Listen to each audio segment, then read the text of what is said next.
নেপাল বা ভুটান অথবা ভারতের সেভেন সিস্টার্স বাণিজ্যের জন্য তাদের যেতে হলে বাংলাদেশের উপর দিয়ে যেতে হবে, কারণ বাংলাদেশের সামনে সাগর। কাতারে গিয়ে আবারও বাংলাদেশের বাণিজ্য সম্ভাবনা এভাবেই তুলে ধরলেন প্রধান উপদেষ্টা, যে বক্তব্য নিয়ে এর আগে তোলপাড় হয়েছে।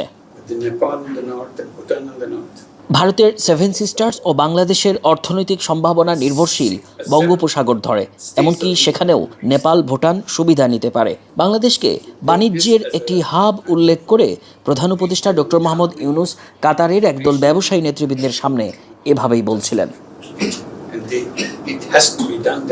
ভারতের 7 রাজ্যের বৈশ্বিক যোগাযোগের জন্য কাছের সমুদ্র বন্দর বাংলাদেশের, যেখানে যেতে হলে বাংলাদেশের ভেতর দিয়েই অ্যাক্সেস প্রয়োজন হবে। আর এটাই বাংলাদেশের এক বড় অর্থনৈতিক সম্ভাবনা।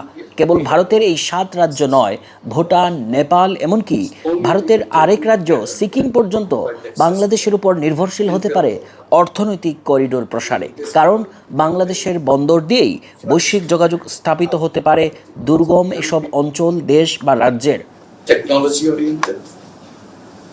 আর বাংলাদেশ এখানে অর্থনৈতিক একটি হাব গড়ে তুলতে পারে।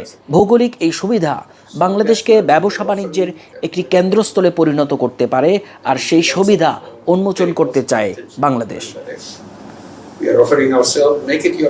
অন্তর্বর্তী সরকার প্রধান ডক্টর মোহাম্মদ ইউনূস এর আগে চীনে গিয়েও একই বক্তব্য দিয়েছিলেন। ঠিক এই ধারায় কথা বললেন কাতারেও। Build the factory where people are.